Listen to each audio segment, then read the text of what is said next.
Good afternoon, everyone. This is this a special meeting? Oh, okay. I guess this is a special meeting of the FORA Reuse Authority Board of Directors that I'm calling to order, and today is Friday, February 21st, 2020. Let's see, and our teleconference participants are here in person, which is delightful. Welcome to the other supervisors. We get to do the Pledge of Allegiance now, so maybe Kendall Flint, would you lead us in the pledge? Thank you. I pledge allegiance to the flag of the United States of America and to the republic for which it stands, one nation, under God, indivisible, with liberty and justice for all. Thank you. And our first order of business is closed session. So, Mr. Giffen, would you let us know what we'll be discussing? Yes, thank you, Chair, members of the board, and public. We will adjourn to closed session on items 3A and 3B. 3A is conference with legal counsel, Government Code Section 54956.9A D1, Fort Ord Reuse Authority versus all persons interested in the matter of the issuance and sale of bonds by the Fort Ord Reuse Authority and the tax increment revenue pledged to and to be used for the repayment of such bonds. That's Monterey County Superior Court case number 20CV381. It's a matter of pending litigation. And 3B, conference with legal counsel, Government Code Section 54956.9 D2, anticipated litigation, significant exposure to litigation. There's one potential case. Thank you. Is there any public comment on the closed session items? Seeing no one coming forward, we will recess to closed session and return as soon as we can.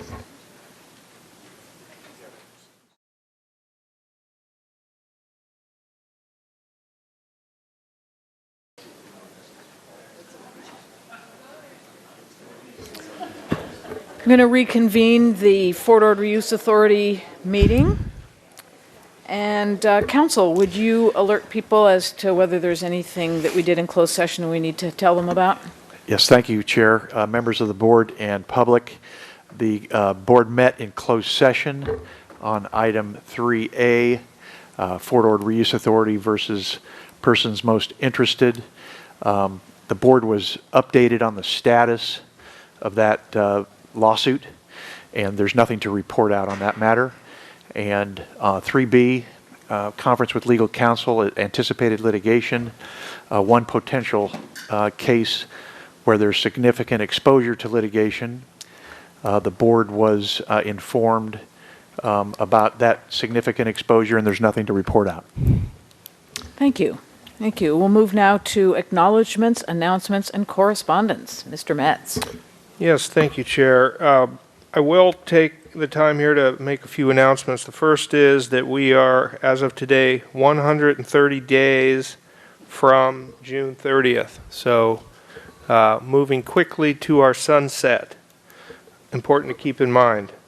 Also, I think it's important to keep in mind that while we're wrestling with some weighty matters with long kind of historical presence around here, there's some really exciting, cool things happening around the region worth just noting in a short list here. I pulled up the Joby project. The Marina Airport received a conditional use permit just this week to begin work on their initial prototype manufacturing line. The campus town was reviewed and approved by the Seaside Planning Commission last week unanimously, and is moving through towards the City Council and eventually potentially here for consistency determination. Up at CSUMB, I don't know who's been up on the CSUMB campus lately, but there's a significant project happening there with the student union building that is making rapid progress, and that combined with the new social sciences building opened last fall and the business and information technology building, I mean, those are major new infrastructure for education here in our region. And then certainly you needn't go much further than California Avenue there to see the major activity at Sea Haven lots happening there. And then I'm looking around for Doug Yount and his crew, but I know they're working hard to get, you saw the fence put up here. That indicates the efforts and activity towards removing these barracks before the end of June. So, I mean, that's all really great stuff that's coming our way to give us encouragement to keep moving. Also, I mentioned this last time, but we do have the DART Symposium that's going to be at CSUMB 2 days. Actually, 4 days before FORA's lights go out, we'll be hosting this really cool second round of this drone automation and robotic technology symposium. And for those who haven't maybe been so familiar, this effort has really gained momentum. We have great buy-in by all the educational institutions in the region and private industry and government. And we're going to feature sort of a reflection of the role of FORA over 25 years. This board was really the founding funding supporter of the DART Symposium, so it's a lot of credit due to your foresight and funding the economic development activity, so I hope you'll keep that on your calendar. And then finally, at the FORA family continues to evolve. Heidi Gaddy, who's here, this is her last board meeting. She will not be leaving the region, though. She's going to be serving us all at the Monterey Peninsula Unified School District. PK can welcome Heidi over to his team. And I know he's going to be getting a consummate professional who's really provided tremendous support for us in this transition time period, really enduring a lot of change and showing up to work and really working at a high level. So thank you, Heidi, for that.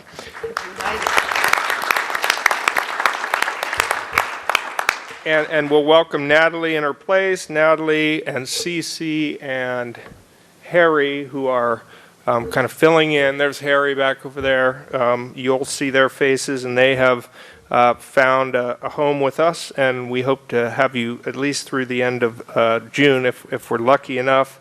But welcome aboard, and so those are the announcements and correspondence. Thank you. Any questions on those? All right, from board members? All right, we will move to roll call. So we'll let our new clerk get practice with this. Thank you. Supervisor Parker, Here? Supervisor Phillips, Supervisor Adams, Councilmember Gagliotti, Councilmember O'Connell, Mayor Pro Tem Morton, Councilmember Hoffa, Mayor Oglesby, Stepped out. He's here. Councilmember Wizard, Mayor Carbone, Mayor Gunter, Here. Councilmember Garfield, Here. Councilmember Reimers, Here. Kathleen Lee, Nicole Hollingsworth, Erica Parker, Debbie Hale, Dr. P.K. Diffenbaugh, Steve Matarazzo, Dr. Edward Ochoa, Colonel Ford, Bill Collins, David Martin, Lisa Reinheimer, Keith Vandermotten. You have a quorum. Thank you, Madam Clerk. We'll move now to our business items. That's 7, and our first one is the second vote on the Environmental Services Cooperative Agreement successor and the Local Redevelopment Authority successor. Yeah, so this item should be all familiar to everyone. I think we just have a slide that we'll just put up there to show you what the motion you're voting on a second time is. This is the recommendation. And if you go to the next slide, this is the summary of what a yes vote would mean. So are there any questions or? Questions about this action? Any member of the public wishing to comment on this item? Thank you, Madam Chair, members of the FORA Board, members of the public, Sherry Damon, City Attorney for the City of Seaside. I have in my hands a historic document that was approved by the City of Seaside last night, which is an execution version of version 8 of the contract. The signatures are right here, and we're ready to transmit upon a successful yes vote. Thank you. Any other member of the public wishing to comment on this item? All right, we'll bring it back to this board. So we do have a motion, and we don't need to do a second, right? It's just, it's on the table. So is there any further discussion before we vote? All right, so should we take a roll call vote on this? All right, roll call vote, please. Director Parker? Aye. Director Gunter? Aye. Director O'Connell? No. Director Morton? Director Adams? Aye. Director Phillips? Aye. Director Carbone? Aye. Director Ramers? Aye. Director Hoffa? Aye. Director Gagliotti? Aye. Director Wizard? Aye. Director Oglesby? Aye. Director Garfield? Aye. 11 to 1 passes. Thank you. Thanks to everyone, all the work that went into that, getting that agreement worked out. All right, we'll move now to item 7B, Habitat Conservation Plan Environmental Impact Report Options. Yeah, so you do have a staff report. This item is being brought really for information and to receive direction at your discretion on next steps. This has been a topic that was discussed this morning at, Who is our chair for the chair? Yeah. Oh, there she is. Never mind. Thank you, Carson. thank you. I didn't see that you left. I thought you were going to go on for a little while here. Are you done? No, I was brought, a point of order was brought to my attention that we didn't have a chair. So, Could be a desirable state. yeah.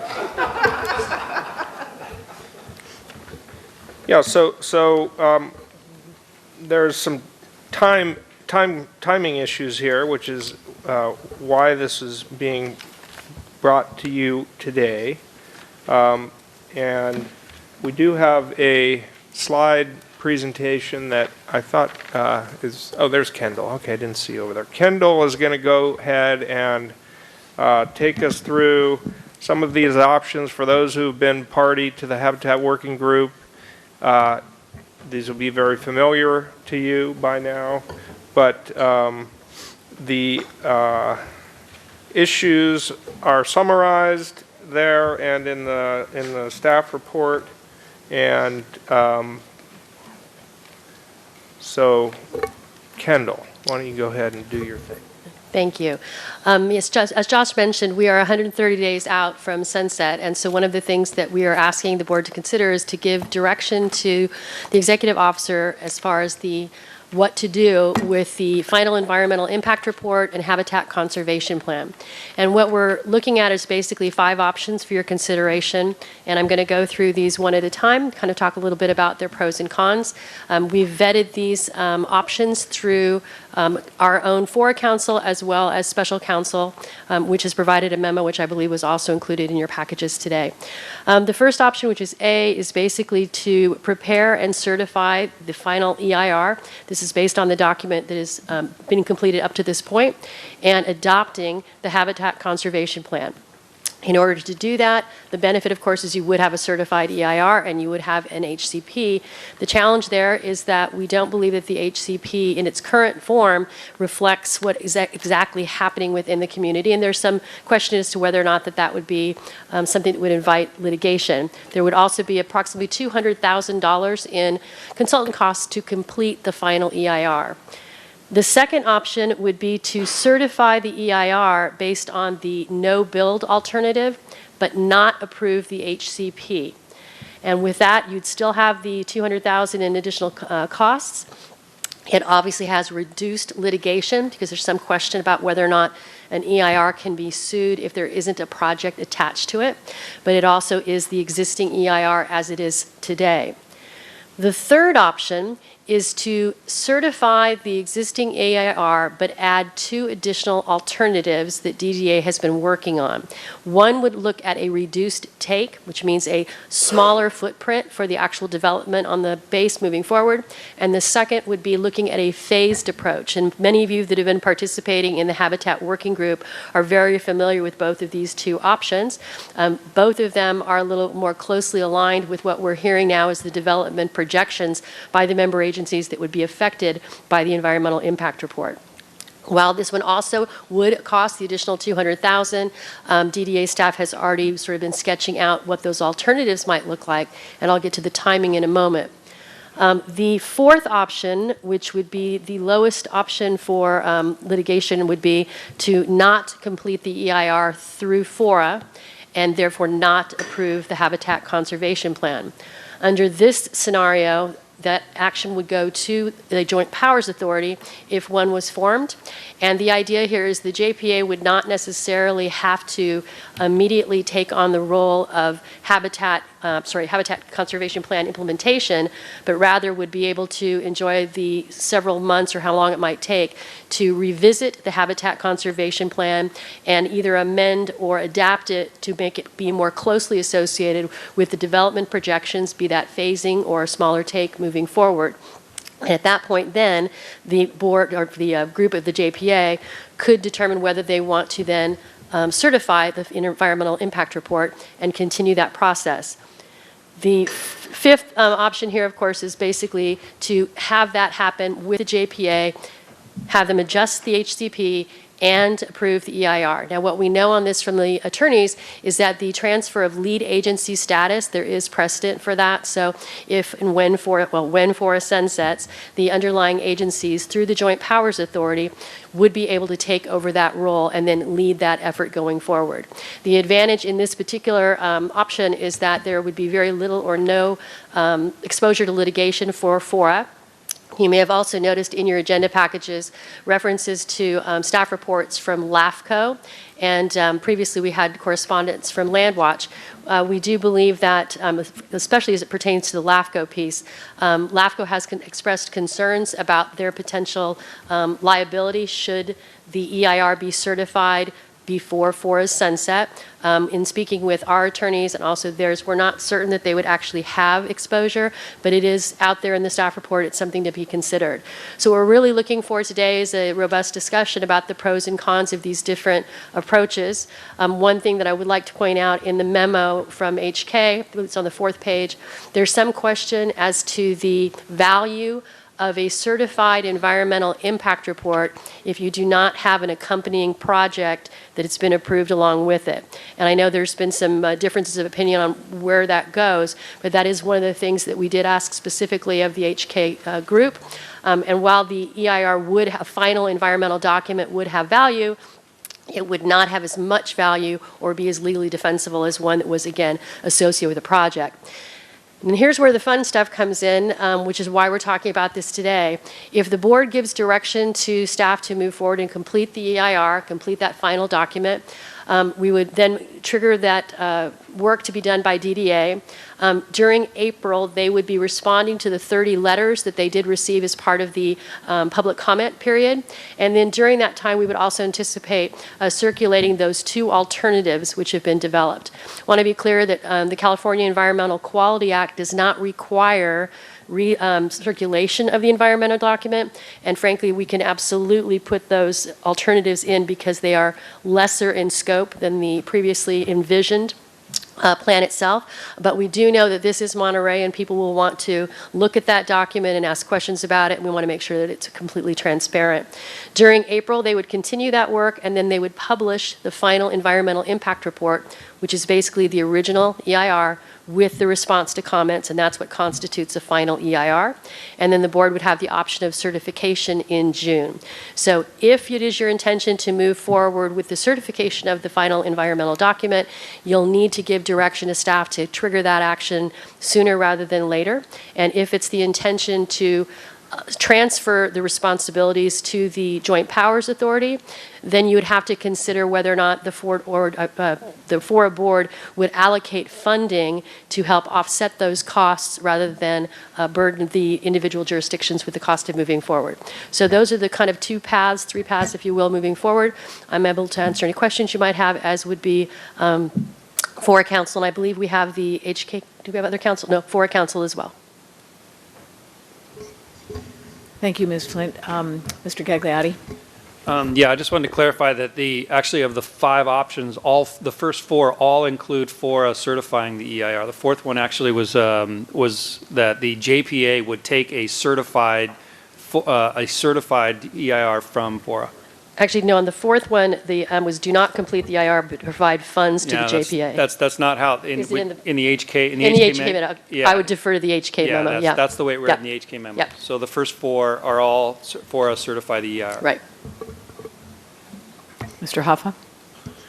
So I just want to make sure I understand, in the third option, we would begin the certification process for the EIR, but sort of in conjunction with that, we would be revising the HCP to reflect a smaller development plan? No, so or- what would happen is in the environmental impact report, you would include 2 additional alternatives which are not currently in there. And those 2 alternatives, one of them would be a reduced take, in other words, scaling back the level of development, and the other would be memorializing the phased development, and that's when we're talking about the 15, 25, and 50 years. The JPA would still have to go back and amend that habitat conservation plan or revise it in order for it to line up, and then they could adopt the plan. And then, of course, you've got a project that's connected with the EIR. And do you feel like we have enough time to make those 2 alternative alterations in the take and in the... Yes, in conversations with Denise Duffy and Associates staff, they believe that they can accomplish that, and that can be completed in this timeline, with the proviso that the board take action sooner rather than later, because if you come to them in the end of April and say go, that's going to make it much more challenging for them to complete that work. Ms. Reimers? I have a clarification question. In looking at this, would it be an acceptable assumption to feel that the revised project based on the phase development in item number 3 could be a choice that when a GPA does get put together and we agree with the EIR number 2, that they would be able then to just do that if the GPA decided they wanted to do a phased Yes, I think that, development, so that they could actually Yes. incorporate. I'm just questioning, rather than us making that decision today about being phased or not, could be put to the JPA to do at a later date, and we could still approve the EIR. so the issue in there gets a little bit tricky, and I think with the chair's permission, I'd probably defer to Denise Duffy on that, but the idea here is that the existing environmental impact report is based specifically on the existing habitat conservation plan. So if the JPA decides to take a different approach to the habitat conservation plan, it may require an amendment to the EIR. That being said, having these 2 alternatives doesn't commit anyone to any one of those alternatives, because you're approving the entire environmental impact or certifying the entire environmental impact report. But you would still give the JPA the option to do whatever they would like to do, and provided that the plan that they come up with, should they agree on it, is lesser in scope or the same in scope as what was studied in the environmental document, you'd be okay. I'm looking for a nod from my friends at TDA. Yeah. And that could be assumed in option 2. It could be assumed without having to be stated. It could be Yes. assumed. Okay, thank you. Any other questions from board members? Yes, Ms. Morton? Yes. So the cost to complete the EIR and certify is what estimated cost? Approximately $200,000. That came before the board actually at the last board meeting. And then the funds that were specific to addressing the final EIR were pulled aside, so you'd have an opportunity to have this discussion. Okay. So it's anticipated to be 200,000.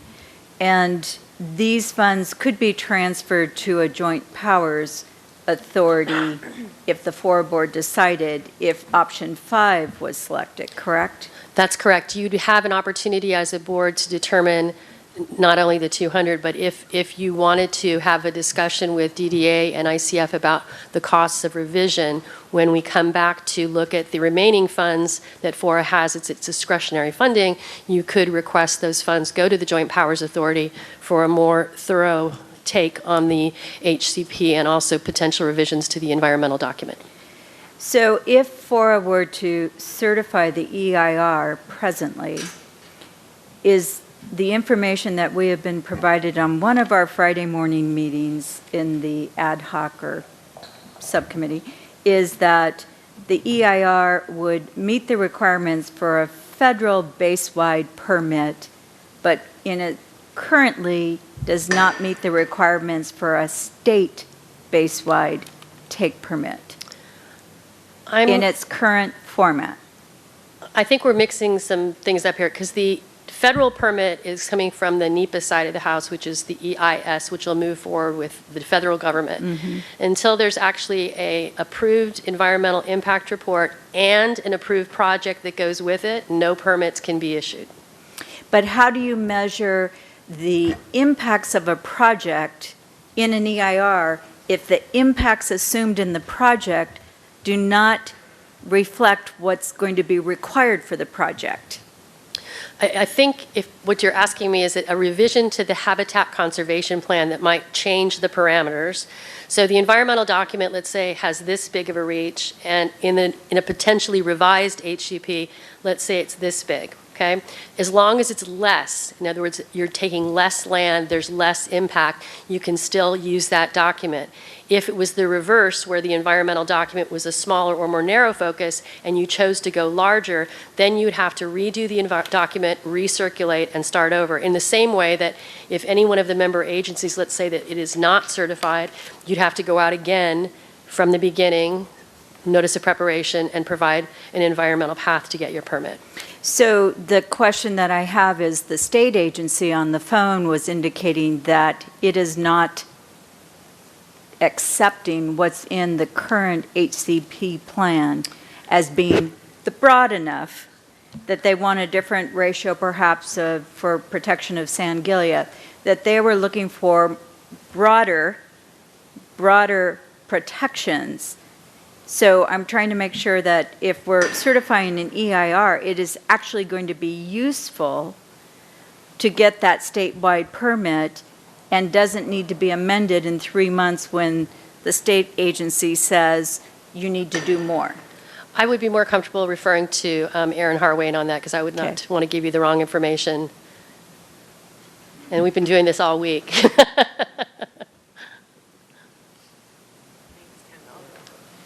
Erin Harwin with Denise Duffing Associates. So Director Morton, I think that what you're asking is a little different. So for permit issuance, the state wants to see these alternatives, right? A reduced take and meet some ratios that we're not counting the federal lands as part of that. So that's part of our alternatives analysis. So as Kendall was saying, if you're certifying an environmental document that includes a broader brush, a bigger picture, and you're going narrower later, that's adequate under CEQA. So the alternatives that are in this EIR take into account everything that would be required by the state of California for a base-wide permit. It's one of the options in this EIR where we would be certifying. Yes. Okay. Say that one more time. Yeah. Yeah, so, say that one more time. Okay. My understanding from the state is they want a greater protection for some species than what we are planning in our HCP. What I'm asking is if the EIR takes into account that greater protection that the state is asking for, if it's one of the options in the EIR, that we are able to rely upon it, this certified EIR, because it will match up with what the state requirements are.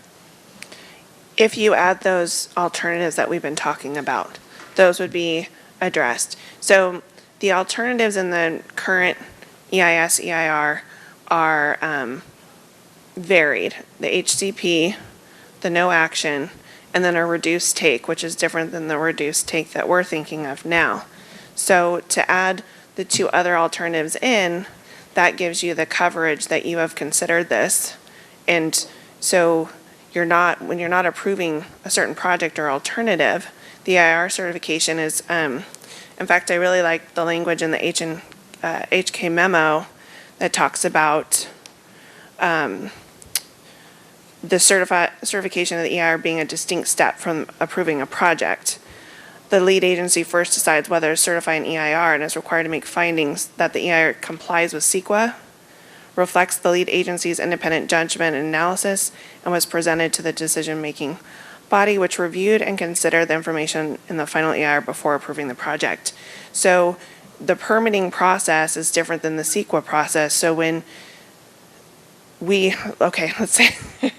let's say we go down the path of revising the HCP to be this reduced take alternative, and then we would do a supplemental document for CEQA, assuming we have a certified EIR. The state agency would look at the documents as a whole so far to make their findings for the permit issuance. So I think the long-winded answer to your question is yes.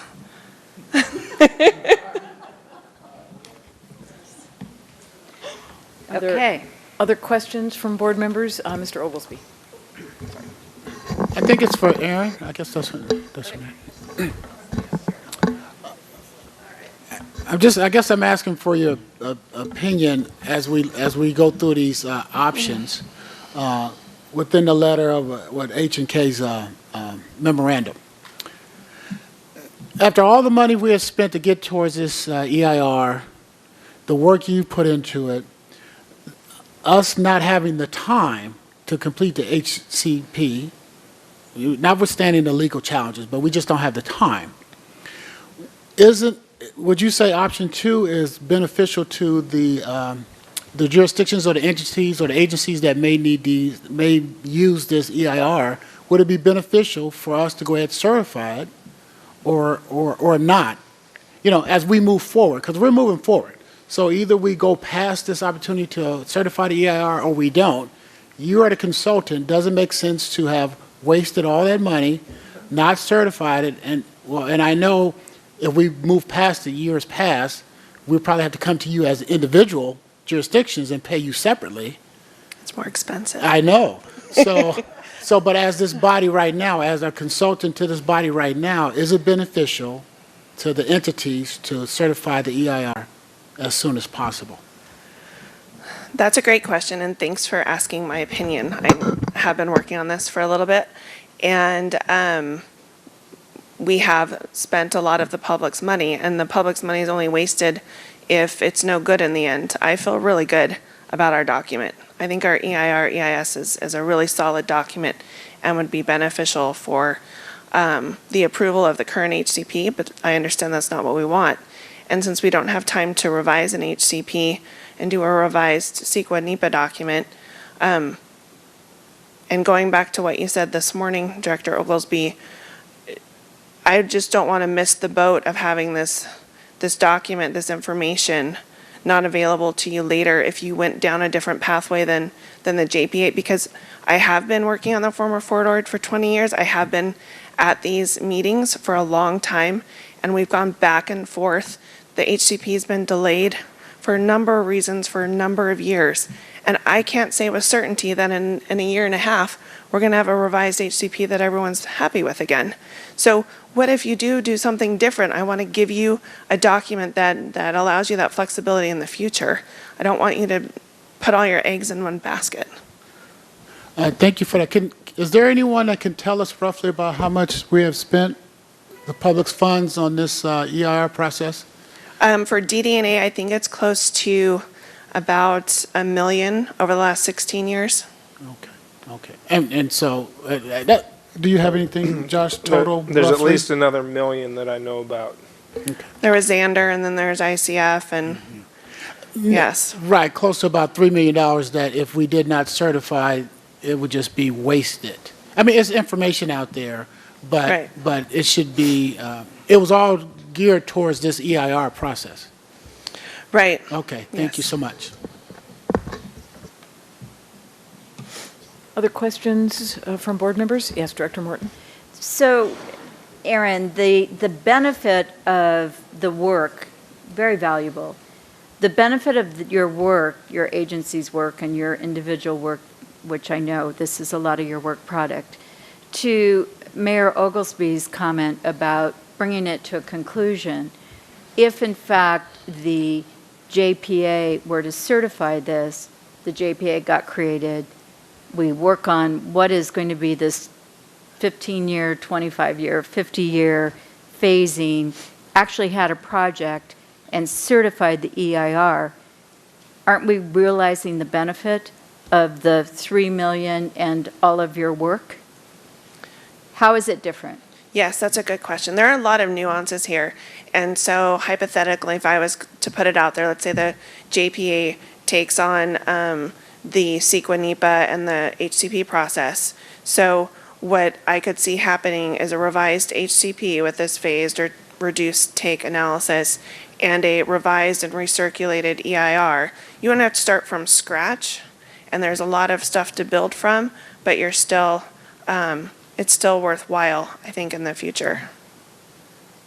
Did I answer your question? No. No. What I'm saying is, it gets transferred. July 1st, the new JPA says, yeah, we want to certify the EIR. What's the difference? If you decided right away, you could absolutely certify the EIR at your very first meeting. You probably have to have we call it a release period that says you're going to be certifying the EIR, but you could do that, and then it would become your document. You could also, and this is where the nuances come. And to be completely honest, not all of the attorneys all have the same opinion at the same time. I know that's shocking, but it does happen. And the big question here is that you've got $200,000 in cost to certify an EIR now. If you're going to certify the EIR as the FORA board, you really need to be considering the additional alternatives inclusion. Notice that's the path you would want to take, because that's probably the safest path with certifying the EIR. If you're not going to certify the EIR as FORA board, you can absolutely transfer it to the JPA, still realize that same amount of benefit from the document. And the advantage to that, just as the aside, not saying that it would happen, but it's been indicated that LAFCO and others have concerns about FORA certifying the document and not adopting the project. Again, whether or not there's any validity to that, I cannot say, but I can tell you that there's less legal exposure going with the JPA. But if you're going to go with the certification as FORA board, we would recommend that you do it with the two alternatives that Erin and her team have developed. So Yeah, if I absolutely. can just repeat back to you, Kendall, don't move away. I just wanted to be sure I heard you correctly. There's less risk of legal challenge if we certify it as the JPA at the same time as the project. Yes. Okay, thank you. So I have a question about the addition of the alternatives. Would that'll be a change to the environmental impact document? Does that mean that we would have to have a longer public comment period so the public could digest those alternatives? No, that's what I was saying when we looked at the timing. Because it is, we checked this out through CEQA law, since you're basically having a lesser piece, this is just an alternative that is in keeping with your environmental document. By CEQA, you do not have to recirculate, you do not have to extend your timing. That being said, the suggestion that we had is, if you're going to go that route, as they're compiling the comments from the final EIR, we would suggest that that document is circulated so people can see it and know what's in it. To be honest, though, you're clear, you would not be taking comments on those two alternatives because the comment period had already closed. It would simply be a matter of public information, but again, not required by CEQA to recirculate and not required to take comment on them.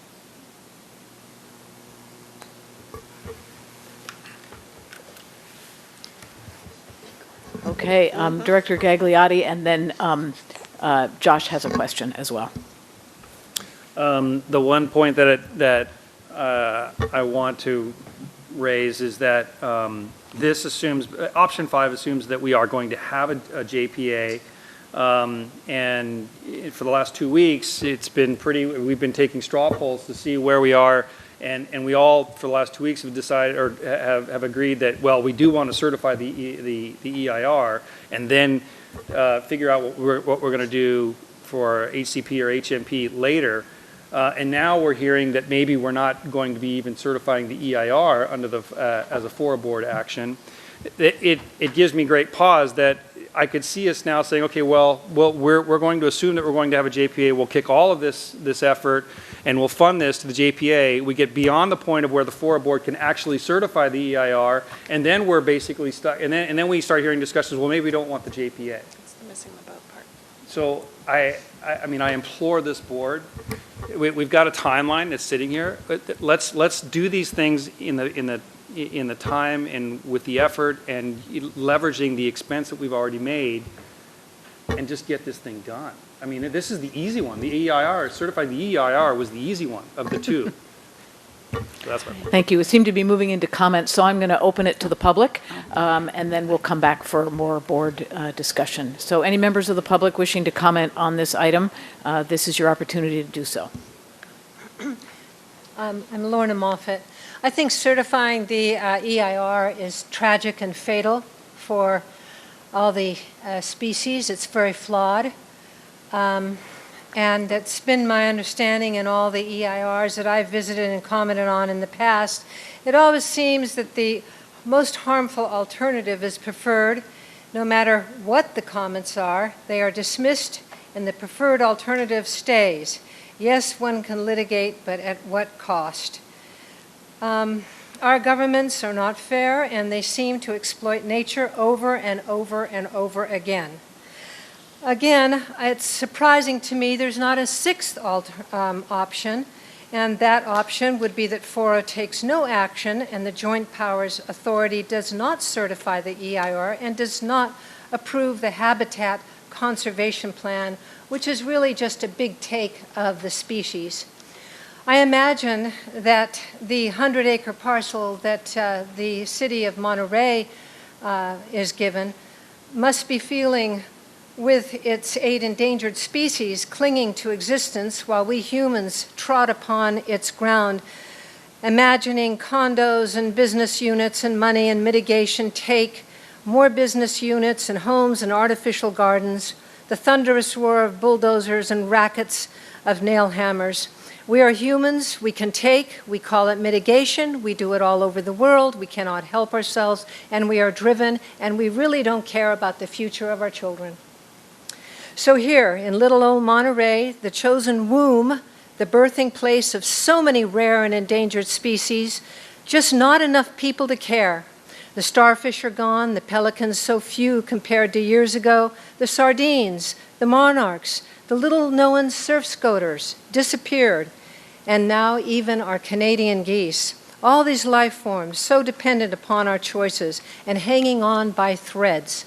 I ask, indeed implore this board for you to save these species on all these parcels of land as a signpost to future generations that yes, you do care, and this body did not give in to the greed and take mentality, the dream of buildings and roads to those buildings and pipes and electricities and cars and all for the more money and progress, but instead left as it is, an endangered species park, a park of silence, of contemplation, a signpost here and there describing how precious those species are that took millions of years to evolve, that exist nowhere else in the world.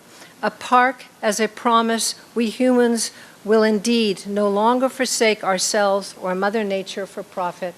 Thank you.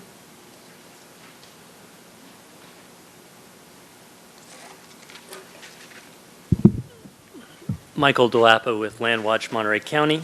Good afternoon. I want to thank the FORA staff for considering our February 10th letter regarding completion of the HCP EIR. Our letter made several points. First, FORA would have to spend another $225,000 to complete the current EIR. Second, there is no need to spend the money now. It makes no sense to complete the EIR before the local agencies agree on two things: whether to pursue an HCP, and if so, at what scale. There is no agreement on this yet. Third, whatever is useful in the current EIR can be used later without certifying it now. The draft EIR is not going anywhere, and neither are the consultants. Fourth, certifying the EIR without actually approving the HCP will not establish the current large-scale HCP's impact as the baseline for future analysis. Our letter addresses this in detail because we believe the Habitat Working Group may have been under the wrong impression about this. The Holland and Knight memo does not address this issue. If they had disagreed with us, they probably would have said so. But the main point is that it makes no sense to spend $225,000 now to certify an EIR without being prepared to approve an HCP that the local agencies and state agencies can accept. As the Holland and Knight memo clearly says, quote, there is a limited value of a certified EIR for responsible agencies if the HCP is not approved or until the HCP is approved, end quote. The staff report in the Holland and Knight memo identify 5 options. The first 3 or 4 options would require hasty action by FORA to certify an EIR. That EIR would be for an HCP that will not be approved by FORA and may not, and be entirely unnecessary if no HCP is approved. The better option is to let the Habitat Working Group first reach agreement about the nature and scale of any joint action on habitat. FORA could fund the working group's consultants to advise the working group on alternatives. That would be a prudent use of FORA resources. But FORA should leave the decision on joint action to the local agencies when they have reached an agreement about joint action. Joint action may include an HCP or just implementing the existing habitat management plan. If joint action requires an EIR later, the local agencies can complete and certify an EIR through the JPA. But again, until the agencies decide what action they want to take, it is pointless to spend $225,000 to finish the EIR for a large-scale HCP for which there is clearly no consensus and for which there are very significant financial, technical, and other risks. Thank you.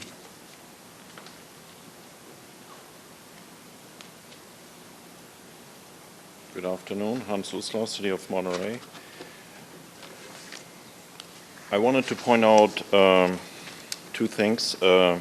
Number one is that the memo that we received yesterday from H&K came yesterday. And I don't think anyone had a time to really vet this with their legal staff and their background. And the options that were presented here were interpreted out of the memo that we got. And it really leads to a fast-paced staff work to present that and not add a recommendation to it. I'm slightly disappointed that we don't see a recommendation from legal counsel or FORA. Second point is, Mr. De Lapa pointed that out as well. We have not made a decision yet how we are going forward with the HCP. The EIR is in context with the HCP. How are we going to tackle that if we put the, what do you say, cart before the horse? So it's just a question of timing, getting a little bit more background through our CEQA attorneys. By that I mean city CEQA attorneys because again, we're relying on something that was 24 hours not in our hands. We're relying on a slide that was created in the last 24 hours, and I haven't heard yet the recommended course of action from the legal counsel of FORA as well. So I just say, I understand the haste, all that, but that's a pretty big decision to just say litigation might be there or might not be there. That's a risk for all of us. Thank you. Anyone else in the public wanting to comment on this item?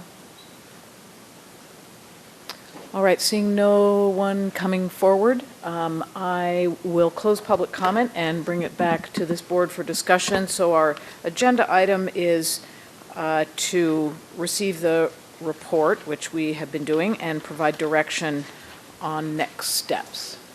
So let's see, Director Ramers, I saw you had something you wanted to say, and then Director Morton. I just would like to reaffirm my understanding that if we do go forward with the certification, that option 2 would not preclude the JPA from doing a phased project should they want to, or evaluating that. So that to me is the broader of the options, and one that would give the greatest flexibility. And it does indicate that it has reduced exposure to litigation.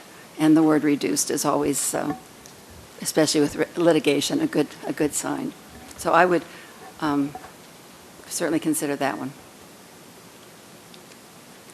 So a couple questions. Is the EIR necessary for the habitat management plan responsibilities? Is it at all a prerequisite? No. So if in fact a JPA was formed, the JPA decided that the habitat conservation plan was not feasible in either cost or because the state will not give us a base-wide permit, we would be able to proceed to meet our habitat management plan responsibilities without this EIR. Just want that confirmed. The EIR orally, yeah. is in regards to the proposed project, which is the Habitat Conservation Plan. Okay. Then the next question that I have is, Kendall, on your slide where you have March, April, May, June, and I understand that the idea of making a decision about certification is because you're up against FORA sunsetting in June. Is that what this is showing all of us? Is that correct? That is correct. So in the Holland and Knight letter, their opinion letter that we reviewed this morning, Mr. Willoughby walked the subcommittee through it and indicated that there is case law that supports that a subsequent JPA could step into the place of FORA as a successor to certify an EIR and or to approve the project and fulfill the functions. That is correct. So my question is, if in fact this board did not make a decision about whether to certify in March, but that decision after getting further along with our financial analysis and what we're really trying to answer in our Friday morning meetings, if FORA were decided in April, yes, this makes sense. It looks like we're going to have a JPA. We've pounded out the elements of the JPA.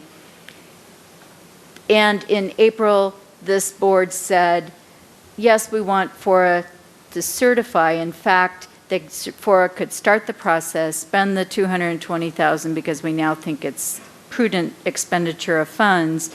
So that would kick it to July.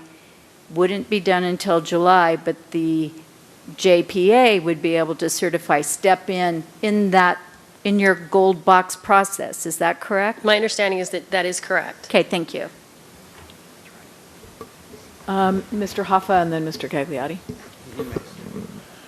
I guess I have a comment and a question. So the comment is, if we don't certify the EIR here, and in the event that a JPA doesn't come to be, which is not at all a certainty, then in that case, each jurisdiction will be faced with having to certify their own EIR and face litigation. So and probably increase costs. So to me, that's a concern. My question has to do with, I think I heard the mayor of Seaside kind of signal he was more interested in 2 than 3. And I'd like to hear a little bit about why, because it seems like the big difference is whether we continue to use our staff and our consultants to shape what to pare down the project towards what it more realistically is going to be and should be. So since we've already got them working for us, and we've already started those conversations, like, why not just continue it, which is kind of what 3 would be, if I understand it correctly.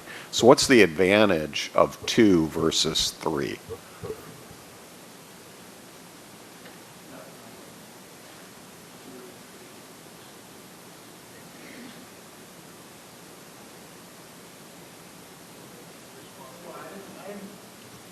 I didn't write the document, but no, I think we landed on 2, and I appreciate the question because it comes down to time. And yeah, the EIR could be massaged more, a little bit more work done, but all we're doing is stretching out the time frame to June. It's in the hopper, get it done, get it out, let's move to something else, and just get it over with. I just want to add that people keep assuming the JPA is there, and I understand we had to get that to the consultants so they can have something to work with. But us sitting here saying, and some of us will maybe on that JPA, right? We have opportunity to participate in the JPA. But sitting here and saying as a FORA board member, let's move it to the JPA, when some of the members that may be in the JPA are telling you there may not be no JPA, I don't know why we keep asking ourselves those questions. We are the FORA board. We have opportunity to just go ahead, certify the EIR. I suggest we do that, option 2, and then we take the next steps.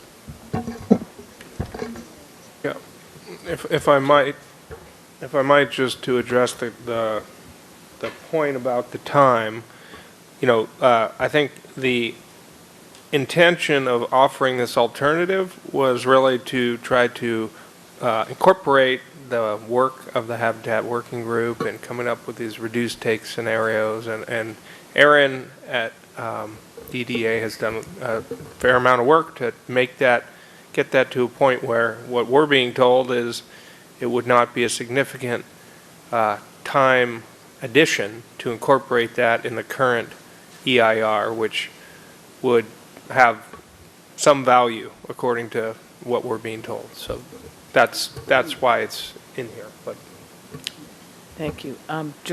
So did you want to respond to that? Real quick, Okay, Director Oglesby, then Director Gunter, and then Director Gagliotti. But it's not worth the time. Opening it back up, having a discussion opens up for more legal issues and risks. So it's just, we're here to June. We don't have 3 weeks. We don't have 2 weeks to talk about something that's almost completed and can be completed now. And that's the only issue. Otherwise, it would be okay. And if we had 3 or 4 months, then we could talk about the HCP, but we don't have that. So I'm just cutting time.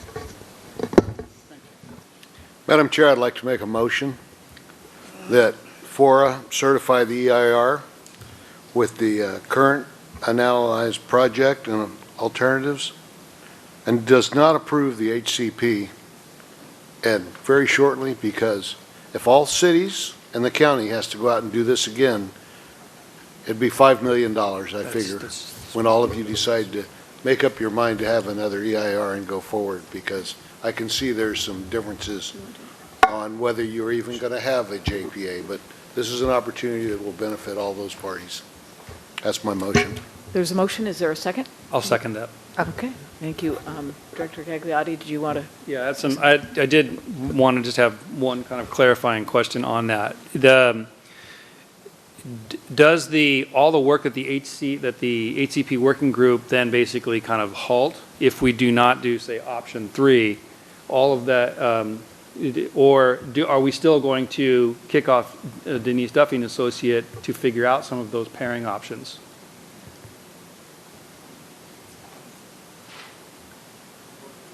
Yeah. So the short answer is you can certify the EIR, and the working group continues working. Right. And basically, I think the thing that a lot of folks expressed is you want the opportunity to figure out what that HCP might look like later. Mm-hmm. And if you can come to an agreement about what that HCP looks like and you can afford it, then you'll be like, great, let's have a JPA to implement the HCP. And if that requires, under your scenario now, if that requires you to go back and either put in additional alternative or do something else to the EIR, you could. I do understand the spirit of what the board is suggesting with option 2. Yeah. I would strongly urge you to consider option 3, which is including the other alternatives. I think it's a much safer approach, and it again expresses a a safer way of getting that environmental document moving forward. I think there's no downside to that because you're only adding more opportunity for you to look at that later. Yes, Director Matarazzo and then Director Oglesby. I would concur with that last statement. I understand what everybody's trying to do within the context of FORA still being around. It's a much more usable document if 3 is chosen, and it still can be certified within the time of the FORA sunset.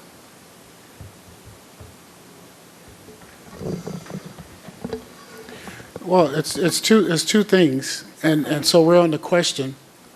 And again, I think I was kind of clear about my concern with 3. Only thing we do is control what little time we have. And I support 2, and I don't think Seaside will support 3. But I want to say why I'm supporting 2 again is because the money that the city, my taxpayers, you guys can speak for yourself. The money that my taxpayers in my community pay for this EIR won't be lost, won't be wasted, but it will be to no avail if, as the city, I have to do the same thing again. So they're paying twice. So I understand a lot of people don't want us to complete the EIR. I understand that. But I have to talk to my citizens about the amount of money that was used for this information, and we need to figure out a way to certify it so I can at least use that information. Okay. Further discussion? Mr. Gagliotti. For Delray Oaks, I mean, if we can get to yes, then Delray Oaks will support option 2. We would prefer option 3 because there's more direct benefit for us. But if we can get the rest of this board to agree to option 2, then we will vote with 2. So I think I heard that one of the concerns between option 2 and option 3 was the amount of time that might be involved. Is that so? Maybe it would be useful to hear from the consultants about that on that question. So all the time I've spent this last few weeks, I've been doing these 2 alternatives. So they're all penciled out with the numbers already. So there would not be a significant time difference between including those 2 alternatives in the final EIR and not including them. We've done the background work. We've met with the jurisdictions. We've crunched the numbers. And so we would just need to write up a narrative and put it in there. So. Director Morton, did you have something? And then Director Adams, Yes, did you I have just, something? what I'm hearing in this conversation is different than what was discussed this morning about certifying the EIR, reducing the issues and the risk. When it's my understanding the statute of limitations, if the EIR is certified in 2020, that the statute of limitations to challenge the certified EIR doesn't commence to run until a project is approved. So you're not closing the door, and that's my understanding from this morning. I see a lot of heads nodding that is correct. Is that correct? That's what the memo. That's my understanding. Okay.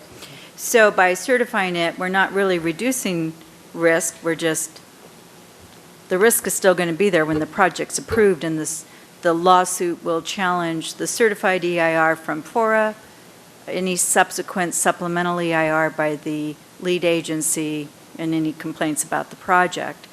Then the second thing that was discussed this morning was that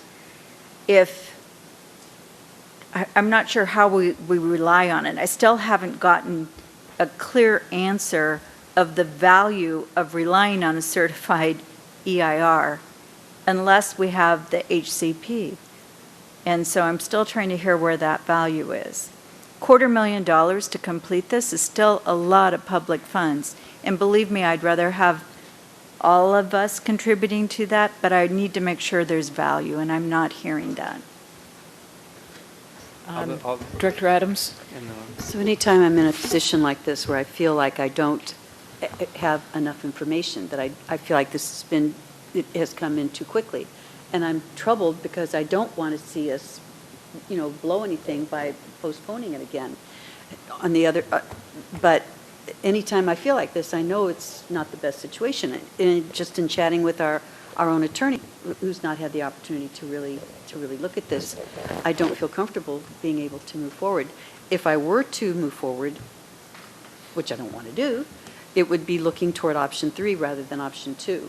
But at this point, I would prefer just not moving forward at this point, giving a little more time to have everybody digest it more, and then come back after we've had the opportunity to look at it with for me, looking at it with Ms. Strimling, and having a much more clear understanding of exactly the ramifications of what it is that we're doing. I feel like we're trying to do this on the fly, and I am never comfortable with that sort of circumstance. Director Phillips, did you have something you wanted to say? Well, based on the information that we got, that it wouldn't slow down the process, I'd like to see if we could, most of us could get to option 3 versus option 2, but I don't know how strongly Seaside feels about that, so. If we're talking about moving that forward now, then I will reflect on that. But I want you guys to reflect on, is there things that is going to be put in the middle of that's going to make us miss the deadline? But I'm open to I'm open to option 3, because working together, moving things forward, getting things done, we have to start checking these things off. So the consultant just said, well, they can do this and they can meet, the so-called timeline. If that's what the majority of the board wants, well, then I can support that, but it wasn't my motion, so. Director Wizard, and then John, and then Director Gagliotti. Thank you, Madam Chair. Just a sort of a foundational question. I understand that Ms. Harwain mentioned that she had done a lot of the preparatory work as it relates to option 3, and I'm wondering if there's a cost difference between option 2 and option 3, or if it's functional equivalent. She's already got most of the stuff done. So. No. No, there's no difference. No. Thank you. So I guess 2 points. On the why the timeline, to Director Morton's kind of question, the timeline for me is that I just don't believe that this board is going to, if we don't certify this as a FORA board and we assume that it's going to get kicked to a JPA, that there's going to be a JPA is a certainty. I don't believe that. I don't think that that's actually, so if we don't actually certify this as a FORA board and then we don't certify the EIR, then we're just really, then we're all just going down a much more expensive route. The second point that I kind of question is that the motion was basically all of the 4 options. It was certify the EIR but not certify the HCP. I think with a friendly, kind of a friendly amendment, we can kind of crystallize exactly which one of the 4 options we should choose. And so I would ask Mayor Gunter to, if you would, kind of amend that. So you'd like to amend it to option 3, is that what you're telling me? Well, then make that motion so I can second it, and I'll agree to it. All right, I'll make a substitute motion that we choose option 3. I'll agree with that. All right. So we have a substitute motion and a second. Council, did you have? I just wanted to clarify that we're directing staff today to pursue option 3. We are not actually certifying anything today, correct? Right. So I just wanted to make that clarification. Director Garfield. Thank you. So I just want to be sure that, so item number 3 appears to give the best scope for moving ahead, but I want to be sure that I understand the time frame on this, and that the time frame is that at our next meeting, will we get this to certify?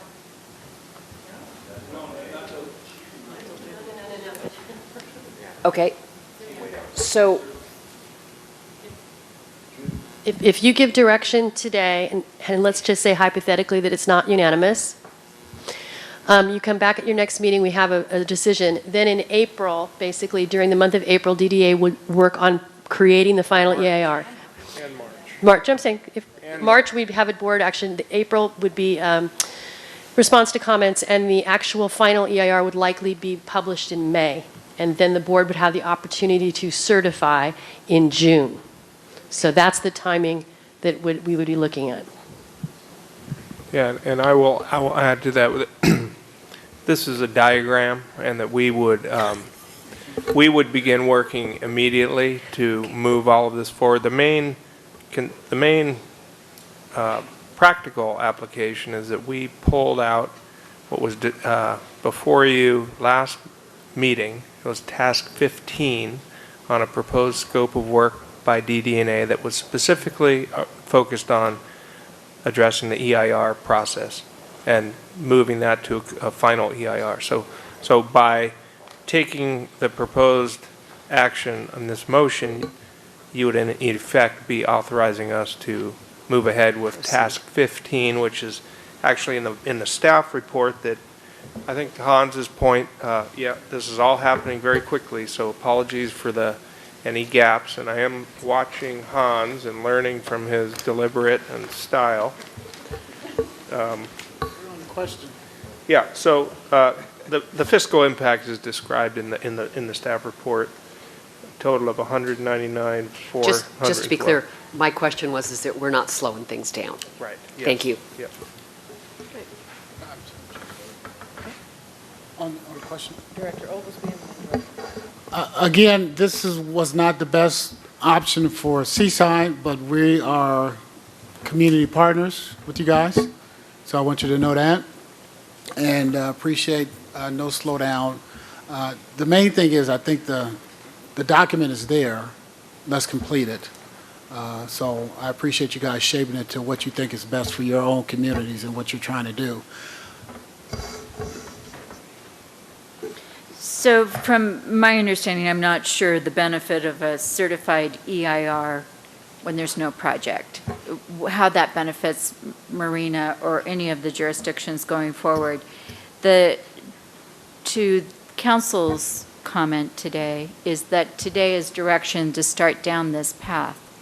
If we start down this path and through our continued meetings at our Friday mornings and or additional concerns that were as expressed by LAFCO this morning at this meeting, are we able to revisit prior to that June certification to say this may not serve our best interests and stop the process? Sure. Okay, that's what I want to know. Let's see here. Yes, Mr. Wizard. Thank you, Madam Chair. In the interest of following Director Garfield's astute question, I'm curious to know, just in the interest of not wasting even one moment, do we need any sort of changes to our agreement with Denise Duffy and Associates? Is the agreement we approved at the last meeting going to help us achieve what we're talking about right now, or does there need to be some modifications? I don't believe there's any modifications needed. It's a scope of work that was line itemed out specifically to completing the EIR task, and we simply held that off on the side. The motion that was approved last time was to keep her working with the Habitat Working Group, and so I think we can proceed with what we have. Okay, so we've had a good discussion. We may be approaching readiness to vote. Just before we vote, I'll say I just have concerns with the haste makes waste part of this.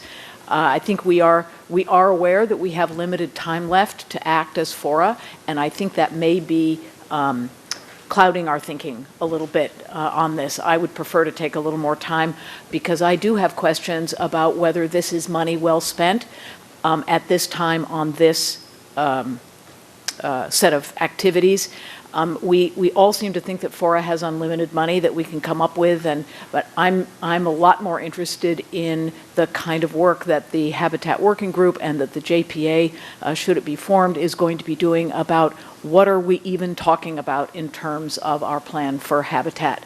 And If the county is going to be part of such a JPA, it would be very beneficial for us to have some seed money to be able to pay the consultants to do the kind of analytical work that the JPA might need. And if we've spent it on an EIR that has not much greater value to the whole, or perhaps no value to the habitat management question, I just think that would be a shame, and that I think that would not be the intention of this board to necessarily do that. But when we try to do these things in a hurry without letting our staffs and ourselves think it through, I think we're at risk of that. So I can't support the motion today.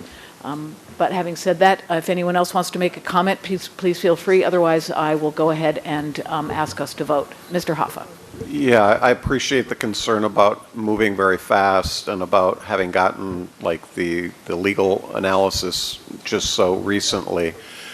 But as I'm looking at that map up on the wall, I think, if we had 2 more years, it would be different, but we don't have 2 more years. We have just 4 months, and this process is going to take exactly that amount of time. And given that most decisions here take 2 votes, I just don't see how, even though I would prefer more time, I don't think we have the time, so I am going to support the motion. And I think we've also invested a lot of money already in the EIR. To lose that investment and then have to do it all over again, each jurisdiction separately, that's a lot of lost tax dollars.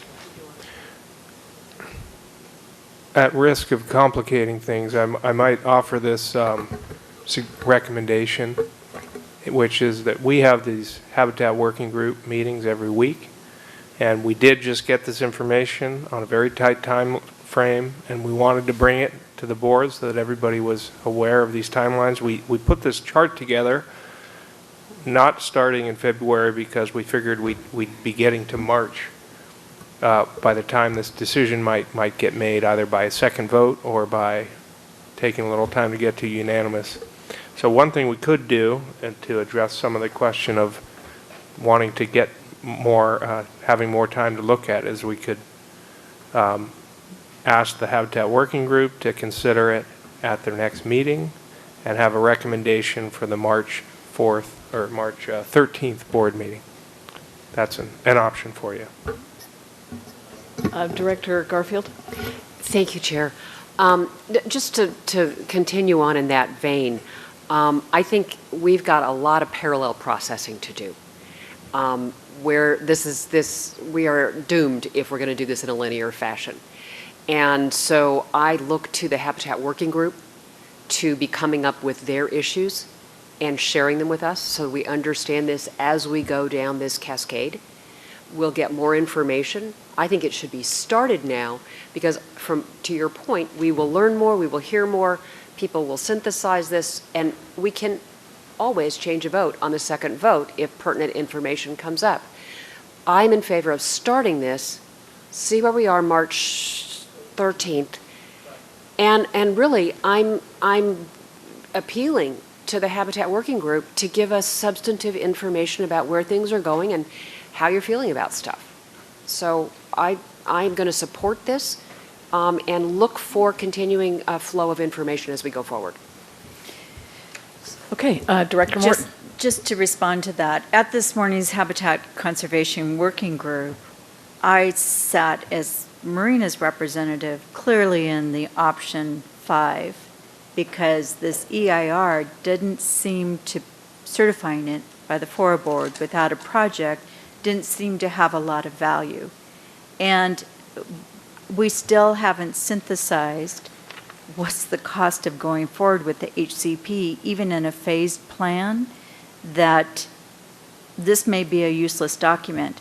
This morning, my understanding is that we're not able to rely on it.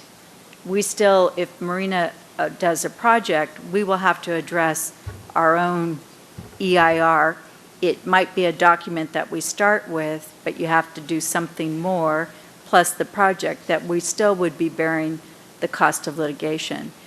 I'm hoping that through that working group process, that we're actually going to be able to get to an EIR with a project that aligns that all of us can join in and have that, certify it, start the statute of limitations on that date. It also gets rid of the LAFCO concern, because you and I, next week on Monday, will be sitting in a finance committee meeting, and if there's $500,000 or $1.5 million, there are a lot of people and entities pulling for those funds. And whatever is going to be this JPA working group, funds from FORA will need to be there for us to continue to get to what all of these jurisdictions are asking for, which is some kind of combined habitat conservation plan JPA entity. So I don't know how much money FORA has. I will have a better idea on Monday, I guess, when we meet with Helen. Our city attorneys haven't reviewed any of a document that we just got this morning. So I'm supporting that we take a little bit more time. Madam Chair? Yes, Director I'd like Gunter. to comment that during our closed session, we had a phone conversation with the attorney that wrote this legal opinion, and everybody on this board that was present had an opportunity to question very thoroughly all the decisions and how the process was laid out. At the end, no one had any more questions, so I assumed all the questions had been answered. So obviously, we should probably get her back on the phone and spend another hour so that everybody can ask the questions again, and maybe then we'd have the answers. But I would like to call for the vote. Thank you. That's what you were Yeah. after as well? Okay, there seems to be an interest in voting. Yeah. All right, so probably a good idea to do a roll call vote, Madam Clerk. Could the council, yes. I just want to be clear on the motion, because we've been down this road before. So, No, don't.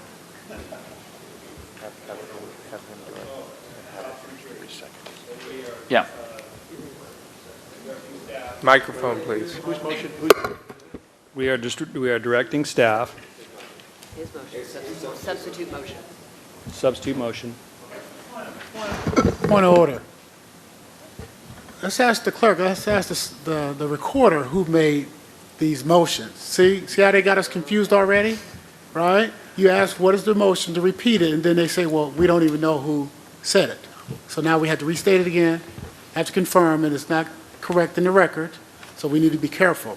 My last comment is, on the question, all these things got thrown up, and now we don't even know what we're voting on. How many times this is going to happen to us? As long as we're human. So then I'll ask the clerk to repeat back what's been recorded. I have Supervisor Gagliotti as having the friendly amendment for option 2, seconded by Director Gunter. Or option 3, I'm sorry. Yeah, so can I then, so it was Director Gunter, or Mayor Gunter was the original option, or the original motion, which then I seconded. That was for option 2. I then substitute motion for option 3. It was a substitute motion, It is a substitute motion, not a friendly. and Mayor Gunter seconded it. Thank you, Ian. Option 3. I think, Chair, I'm sorry, but people just, I guess, want us to say what the option 3 is. Option 3 is FORA to certify the EIR with a reduced phased take approach and/or other alternatives, but not to approve the HCP. And you're seconding that, Mayor Gunter? Yes. Madam Chair. And that includes any different or additional expense that's involved Yeah, in? the 200,000. All right. To add to the mix, on the call for the question, the board has to have a vote on that because it's stopping comments, so you'll have to vote on the call for the question, see if that passes before you go to the motion. It's a procedural truth, yes. So, Well, I think it's important to clarify what you just read from the memo said FORA is going to certify the EIR. What we're talking about. No. Well, so option 3 is that FORA the option 3 is that, direct staff, that's right, to prepare the EIR so that FORA will certify it. And it will have with reduced take and phase take approach, considered for certification, phase take approach and/or other alternatives, but not to approve the HCP, and it was using the not to exceed $200,000 amount. Does that got everything in it?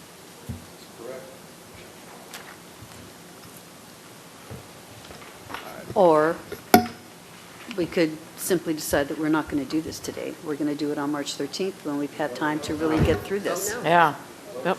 But we have a substitute motion, and technically speaking, Director O'Connell is correct, so there has been a call for the question upon which we do need to vote. So all those in favor of getting around to voting on the motion that we have now clarified, please say aye. Aye.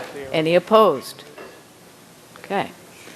All right, so now, Madam Clerk, if you would call the roll.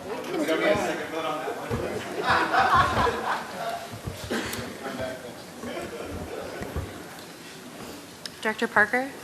No. Director Gunter? Yes. Director O'Connell? No. Director Morton? No. Director Adams? No. Director Phillips? Yes. Director Carbone? Yes. Director Reimers? Yes. Director Hoffa? Yes. Director Gagliotti? Yes. Director Wizard? Yes. Director Oglesby? Yes. Director Garfield? Yes.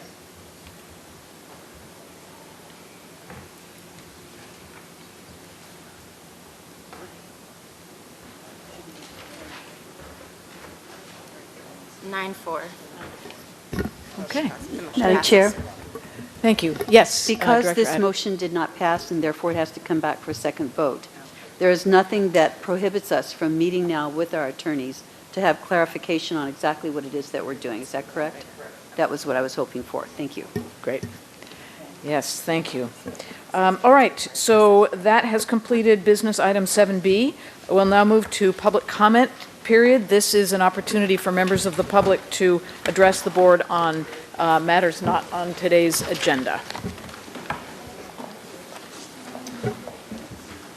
Is this sort of just a comment on general or? Yes, this is general Okay. public comment. I wanted to educate everyone. I think everyone on this board needs to write down the name of this book, Invasion Biology, Critic of a Pseudoscience.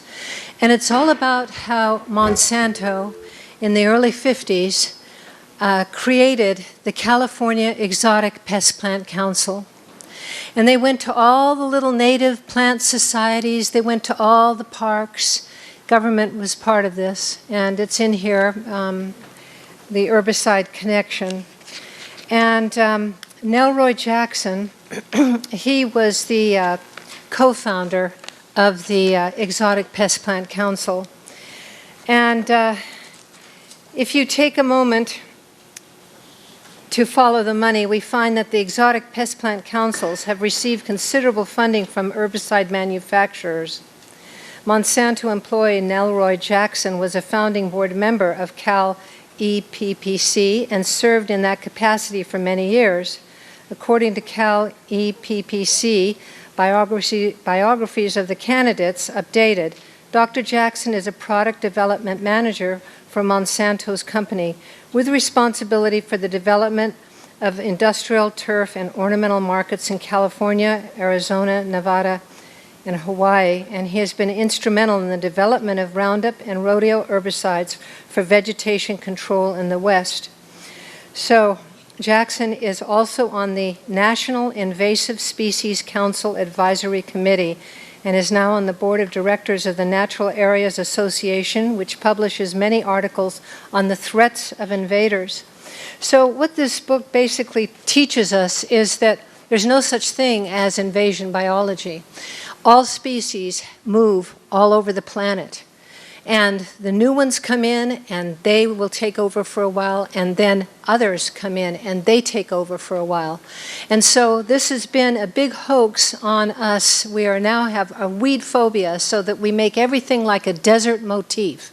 We don't allow the natural green beauty. We hate that green beauty of oxalis and clovers and cleavers and all the things that actually give nutrients to the soil, so that we don't have to use their fertilizers. And this I learned in permacultural class. And so I would like to have in that EIR, of course it's too late, but I did ask for it, that they start looking at permaculture as a ways and means on these valuable lands, instead of just coming in and saying, oh, it's an invasive species and this phobia. So if you would take it's by David Theodoropoulos, 30-year botanist. He's gone out and studied all the so-called invasive species and found out that the eucalyptus tree, for instance, is being chopped down by the state parks, which the butterflies need and other animals. And not only that, yes, 36 other varieties of plant forms live beneath their canopies, contrary to what we've been told. Thank you. So it's Thank you really for your important comments. that we start understanding the real gist of money making. Thank you. Thank you. Any other member of the public wishing to comment on items not on today's agenda? Yes, Eric Morgan with BLM. I just want to say I hope that you can come to some resolution. I think there is some value with certifying an EIR, whether there's an HCP approved as part of it. I'm hoping if you do go that route and you certify an EIR, the first project out of the chute is a habitat management plan for the habitat reserves that many of you have that have not been managing, because that is take. And you will need take authorization, and you may be able to tier to this document and get some benefit. I'm hoping maybe the first one is the FORTAG plan, which is the county's or not the FORTAG plan, but the FORA plan, the county's open space that they manage out by East Garrison, where there's a lot of trails, a lot of open space, people using the trails. There's take involved. You should have a certified EIR to support that. So hopefully we don't just focus on the development end, because there's a lot of people in this audience that are worried that it's just one step closer to development that they don't want, but it's also one step closer to managing the habitat reserves that you need to manage. So thanks. Thank you. Any other public comment on items not on today's agenda? All right, with that, we'll move to items from members. Anything that board members want to add for the good of the order? All righty. The library in your area is collecting prom dresses. There's going to be a prom dress giveaway in April in Marina, and there are 5 libraries, including Carmel, Pacific Grove, and several others. And so if you have a gently used prom dress, bridesmaid's dress, or cocktail dress, all you guys, take it to your library and put it to good use. Anyway. Thank you. With that, we're adjourned, and we'll see you on Thursday, March 12th at 2 o'clock.